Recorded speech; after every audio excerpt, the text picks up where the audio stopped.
I'm Heidi Brumbaugh from Technish Creative, and I'm here now at OrgPro 2012 with Rob Fowler, President and CEO of the Small Business Association of Michigan, also a board member here with MSAE, right. And longtime attendee of OrgPro, correct? I am. And you've been actually participating this week in the public policy forum, and I know that there's some very interesting developments happening. Tell me, what exactly is going on in that public policy forum? You know, actually, I think started a couple of years ago when we began to look. You know, it's interesting because the members of MSAE, we are an association of associations. I mean, we're, and one of the things we have in common is that we all have a lobbying function of some sort. It is more important to some than it is to others, but it's a common issue for all of us. What we don't agree on is the issues that we lobby on. So for us at this conference and at this level to start talking about public policy gets a little tricky. But what we've found is that there are some common issues that we all have. And it has to do kind of with the way policy gets made, not what issues we're dealing with. So, for example, one of the things that we've all kind of come to an agreement on is that term limits are not working in Michigan. And it hinders the quality of public policy making. And because of that, we all have a common interest in making a change in term limits. We think because limits are so short, because legislators are around for such short periods of time, they don't build relationships, they don't have experience enough to know how to deal with big, complex public policy issues. And we all suffer for that. We will be here when they are gone because their limits are so short.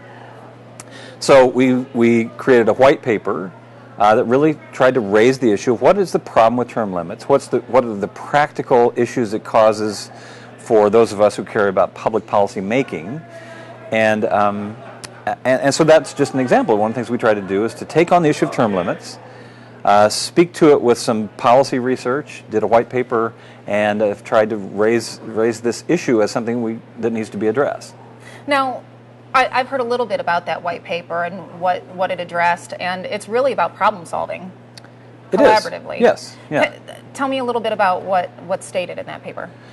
Well, it makes a fairly strong case that you know, if you look around the country, Michigan has some of the shortest terms of any state that's gone to term limits. Not many of them have not, and it makes the case that it is actually causing us problems as it relates to dealing with big, complex public policy issues. It's shifted power. I don't know if that's what the proponents of it intended, but if the legislature is sort of less powerful, it has shifted power to the administration, so in the governor's office and the state agencies, and it's frankly shifted power to outside organizations, interest groups. Now that may strike you as a little ironic. We are interest groups. Mm-hmm. You know, whenever somebody says special interest, I kind of think they're talking about us. We are an interest group. All associations are. But the reality is we have an interest in good public policy making, and we know that the real limitation of our legislators' capacity to deal with these issues is a problem. So we've suggested some solutions to that.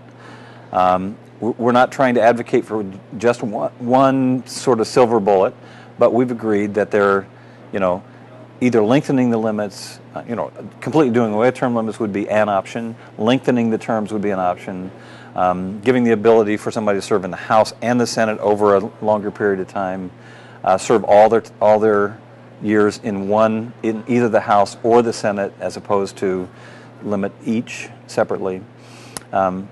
So, I mean, that's kind of where we went with term limits. There have been a couple of other policy issues that we've taken up. We're a little, not quite as far along with the others, and today we did a session on policy making that I think has some promise. Now, I know you still have some more sessions tomorrow. Yeah. But have you talked about what the next step is? Well, I think we have. I think we put two task forces together a couple years ago. One of them was on term limits. The other one is on this issue of money and politics, and the potential for us to have a kind of pay-to-play environment. Pay-to-play would mean if you don't give to a candidate or you don't give to a party, then you sort of don't get your way. In its worst form, it truly is kind of an insidious. If you don't make certain contribution to certain people, you don't get a bill through the legislature. I don't think that's going on in Michigan, but there are subtle forms of it sometimes. And what we've said is, whenever you mix money and politics or money and policy, there have to be some very bright lines. And so, I think a golden rule for us has always been, you never have a conversation about an issue and a political contribution at the same time, in the same conversation. You just don't do that. But I think what we find, and again, this is related to inexperience among legislators, is sometimes they cause you to have that conversation, or they try to engage you in that conversation. So among the things we have talked about is that we, the lobbying community, and we, the group of associations who lobby, have said, well, it takes two to have that conversation. And if our rule is always, I'm sorry, Senator, I'm sorry, staff member, we're not going to have this conversation at the same time. We'll talk to you generally about supporting a candidate, and we'll talk about issues, but we will not talk about them in the same conversation. So that's the kind of thing we've been looking at, putting together a list or a code of conduct of what associations should always pay attention to. What are the warning signs that you're finding yourself in a conversation, or the warning signs that your advocacy agenda and your PAC are falling too close to each other. So, those are two of the major issues that we've taken up. Mm-hmm. Today we talked a little bit more about whether there's an opportunity for us to, not for MSAE to take positions on issues, because I think our members do not agree on a lot of big public policy issues. But can we be a convener of the conversation? And again, I would say this has its roots in term limits as well.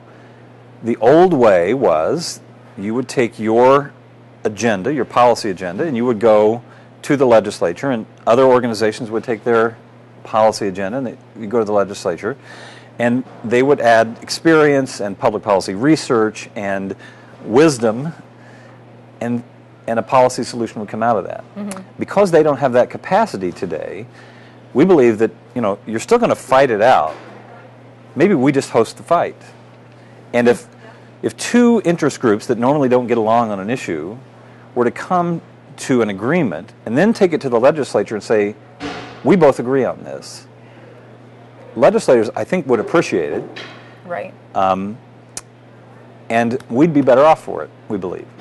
So we think there's some opportunity for MSA to be the convener of these conversations, not to take positions on the issues, but to say if these are the issues that are really challenging Michigan, facing Michigan as major policy issues, then what if we convene the conversation instead of waiting for a legislative hearing on it?